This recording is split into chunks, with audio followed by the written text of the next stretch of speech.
ಎಲ್ಲರಿಗೂ ನಮಸ್ಕಾರ ಸ್ನೇಹಿತರೆ. ರಣರೋಚಕ ಪಂದ್ಯದಲ್ಲಿ ಗೆದ್ದು ಬೀಗಿದ ಟೀಮ್ ಇಂಡಿಯಾ ಇನ್ನೂ ಸರಣಿ ಕೈವಶ. ಹೌದು ಸ್ನೇಹಿತರೆ, ವಿಡಿಯೋದ ಸಂಪೂರ್ಣ ಮಾಹಿತಿಯನ್ನು ತಿಳ್ಕೊಂಬರೋಣ ಬನ್ನಿ ಸ್ನೇಹಿತರೆ. ಅದಕ್ಕಿಂತ ಮುಂಚೆ ನೀವೇನಾದರೂ ಟೀಮ್ ಇಂಡಿಯಾದ ಅಪ್ಪಟ ಅಭಿಮಾನಿಯಾಗಿದ್ದಲ್ಲಿ ಈ ವಿಡಿಯೋಗೆ ತಪ್ಪದೆ ಒಂದು ಲೈಕ್ ಕೊಟ್ಟು ನಮ್ಮ ಚಾನಲನ್ನು ಸಬ್ಸ್ಕ್ರೈಬ್ ಮಾಡಿಕೊಳ್ಳಿ. ಇನ್ನು ಬೆಂಗಳೂರಿನ ಎಂ ಚಿನ್ನಸ್ವಾಮಿ ಕ್ರೀಡಾಂಗಣದಲ್ಲಿ ನಡೆದ ಭಾರತ ಹಾಗೂ ದಕ್ಷಿಣ ಆಫ್ರಿಕಾ ವನಿತಾ ತಂಡಗಳ ನಡುವಿನ 3 ಪಂದ್ಯಗಳ ಏಕದಿನ ಸರಣಿಯ 2ನೇ ಏಕದಿನ ಪಂದ್ಯದಲ್ಲಿ ಆತಿಥೇಯ ಟೀಮ್ ಇಂಡಿಯಾ 4 ರನ್ಗಳ ರಣರೋಚಕ ಜಯ ಸಾಧಿಸಿದೆ. ಇನ್ನು ಈ ಮೂಲಕ ಇನ್ನೊಂದು ಪಂದ್ಯ ಬಾಕಿ ಇರುವಂತೆ ಏಕದಿನ ಸರಣಿಯನ್ನು ಕೈವಶ ಮಾಡಿಕೊಂಡಿದೆ. ಕೊನೆಯವರೆಗೂ ಗೆಲುವಿಗಾಗಿ ಹೋರಾಡಿದ ಆಫ್ರಿಕಾ ತಂಡ ವೀರೋಚಿತ ಸೋಲು ಕಂಡಿತು.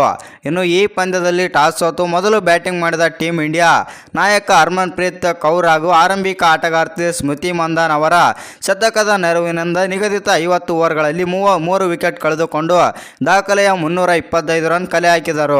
ಇನ್ನು ಈ ಗುರಿ ಬೆನ್ನಟ್ಟಿದ ದಕ್ಷಿಣ ಆಫ್ರಿಕಾ ತಂಡ 50 ಓವರ್ಗಳಲ್ಲಿ 6 ವಿಕೆಟ್ ಕಳೆದುಕೊಂಡು 321 ರನ್ ಕಲೆ ಹಾಕಿ ತಂಡದ ಪರ ನಾಯಕಿ ಲಾರಾ ಅವರು ಅಜಯ 135 ರನ್ ಹಾಗೂ ಮೆರ್ಜಿನಿ ಕಾಪ್ ಅವರು 114 ರನ್ ಬಾರಿಸಿದರು. ತಂಡದ ಗೆಲುವಿನ ದಡ ಮುಟ್ಟಿಸಲು ಸಾಧ್ಯವಾಗಲಿಲ್ಲ. ಅಂತಿಮವಾಗಿ ದಕ್ಷಿಣ ಆಫ್ರಿಕಾ ತಂಡ 4 ರನ್ಗಳಿಂದ ಭರ್ಜರಿ ಸೋಲಾದರೆ ಒಪ್ಪಿಕೊಂಡಿದೆ.